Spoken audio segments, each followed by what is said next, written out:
Hi mga kacharot, so for today's video ay magluluto tayo ng isang kawang balansyara or paella, pork paella. So ilagay na natin yung mantika natin, maraming mantika para di dumikit malagkit sa kawali natin.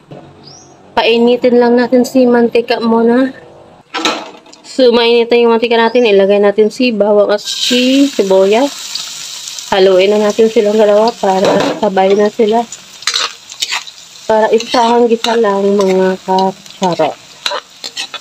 So yan, igisa-gisa lang natin.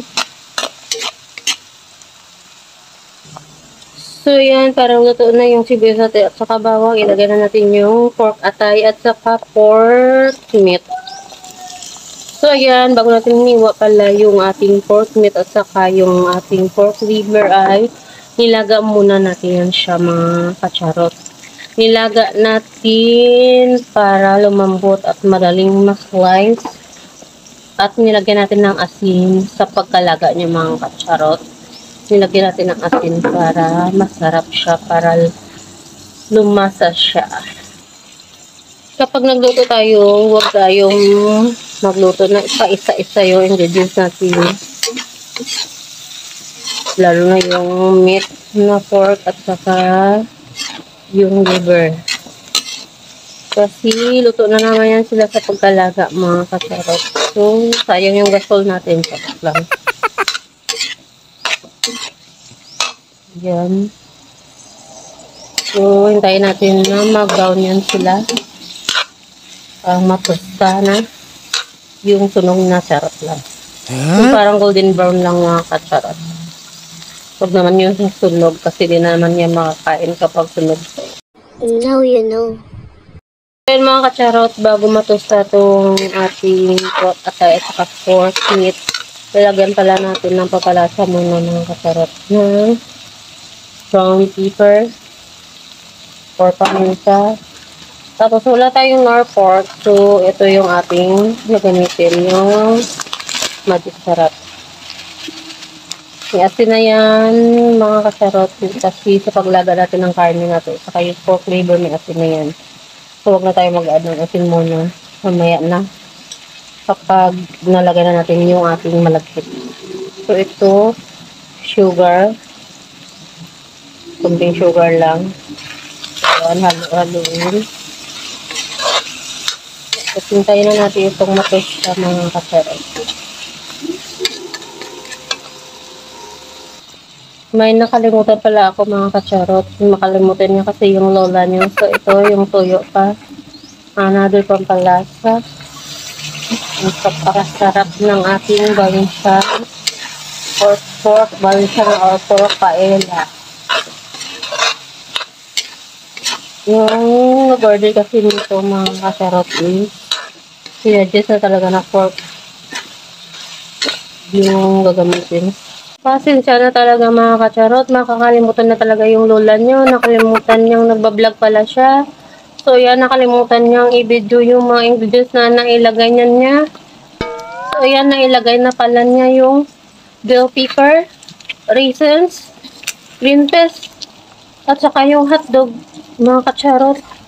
So talagang makakalimutan yung lola niya. Oh, kulang na lang yung ketchup dito mga kacharot para maging minudo na siya. Ketchup, tomato sauce, at saka tomato paste. So, ayan.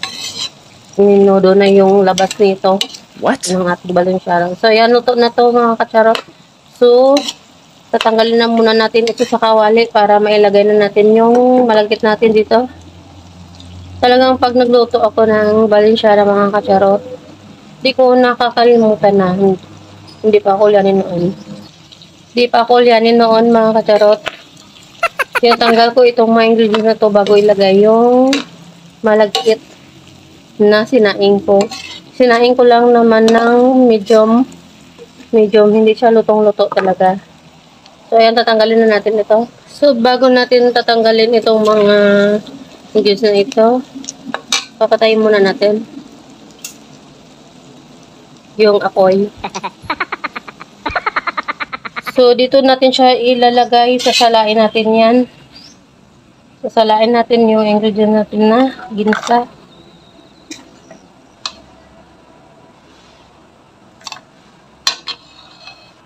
So, ayan. Tapos na natin siyang ilagay lahat dito sa salaan natin.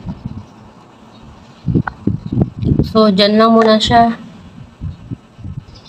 Magpahinga muna siya dito. Para wala na siyang mantika talaga. So, patuluin muna natin siya ng matagal. Charot lang. Huwag naman masyado matagal. Kailan tayo matatapos sa pagluluto nito? So, ayan. Bye-bye muna. So, ayan mga kacharot. Kung nakikita nyo, ito na yung sinaing natin na malagkit na may turmeric at asin. So, pagkasaing ko, nilagyan ko na agad ng turmeric. At saka, nilagyan ko ng asin, mga kacharot. Para may lasa na yung malagkit natin. So, ito ay isasali na natin sa charan. Ayan, yung ating lagayan na merong mantika, mga kacharot, hindi siya dumikit. So, dito natin siya i-mekas-mekas. Charot lang. So, let's mekas-mekas na sa ating mga kits. Ayan. Magmekas-mekas na siya dyan sa mantika.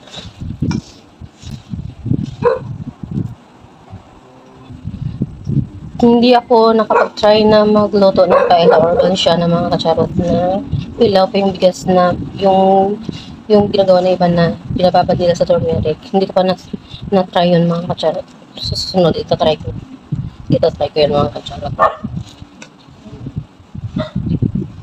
So, ang sarap ng totong mga kacharot, oh. Ang sarap ng totong na ito. O, diba? So, hindi talaga ako nagkukumpensa mga kacharot. Talagang sinasayin ko muna yung malakit bago ko ihalo sa mga ingredients na niya. So, hindi talaga tayo magkukumpensa. Huwag tayo magkukumpensa sa buhay. Baka tayo ay madisgrasya, charot lang. No. Baka iba yung papupuntahan nun sa kumpiyansa lagi, charot. So, hindi ako nagkukumpensa na magluluto ako ng paella or bansyaran na ilaw yung malagkit. Kasi baka masayang lang, charot lang. So, itatry natin yan sa mga susunod na taon, charot lang. So, ayan mga kacharot na mikas-mikas ko na ito. So, lalagyan na natin siya ng paminta. Yung purpose ko dito mga kacharot, kaya nilagay ko siya sa palangga ng maliit. Kasi para mahalo ko ng maayos yung ilalagay ko na ingredients. Kasi pag nasa kawali na tayo, kapag nakasalang na, didikit ito at saka mahirap na ihalo-haloin mga kacharot at nangangala yung ating kamay. Ang sakit sa kamay kapag naghalo na tayo nasa ano na siya, yung nasa kawali na siya. So dito muna haluin muna natin kasi hindi siya masyadong ano pa. Hindi pa siya nakasalang. So lagyan muna natin ng ingredients. Halo na siya ng buti mga kacharot. Para hindi kayo mahirapang maghalo-halo. Halo-halo yung labas nito, charot na. So dito, gaya ako ulit ng magic syrup ng kacharot kasi wala tayong nor. Konti lang. Konting asin. Lagyan natin ng konting asin. So, let's mekas. So, ayan mga kacharot, tapos na tayong mag-mekas. So, let's salang-salang na this. So, ayan mga kacharot, sa ating pinag-isahan ng ingredients na kanina, mayroong natirang mantika. So, painitin lang natin at pakuluin. At lagyan ng vinegar. Yung vinegar, para hindi mapanis yung ating balansa na pork balansa na or pork paella. So, ayan, mag-atay ng butter or margarine. Depende sa inyo, or margarine lang or butter lang.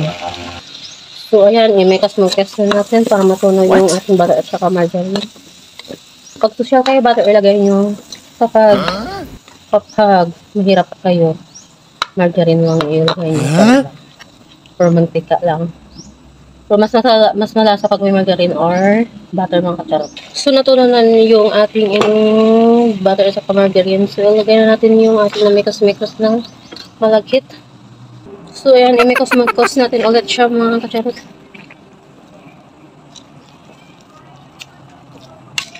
So, let's mekas-mekas. Hanggang mamikas-mekas ng maayos. Mabuti. Maglagay tayo ng onion leaves. Yes. Tapos, i-mekas-mekas natin ulit.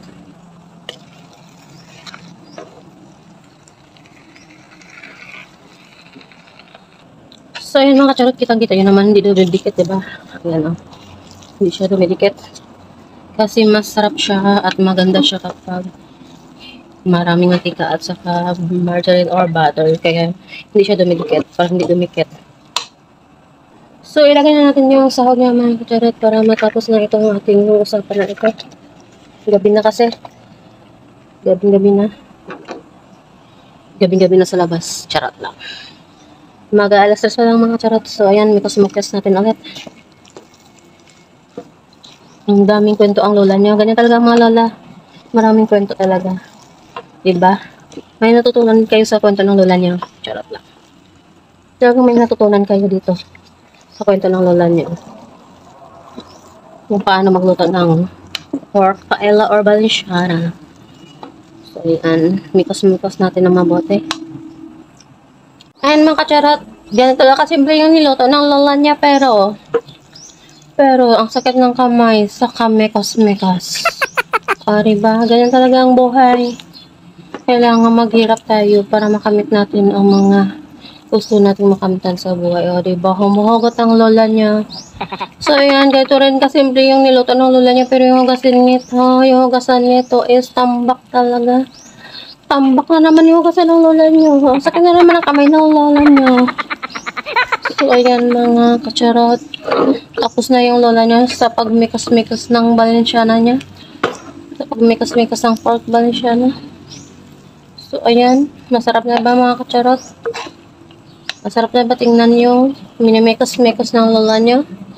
Na pork paella? Ha mga kacharot? Mag-comment daw kayo?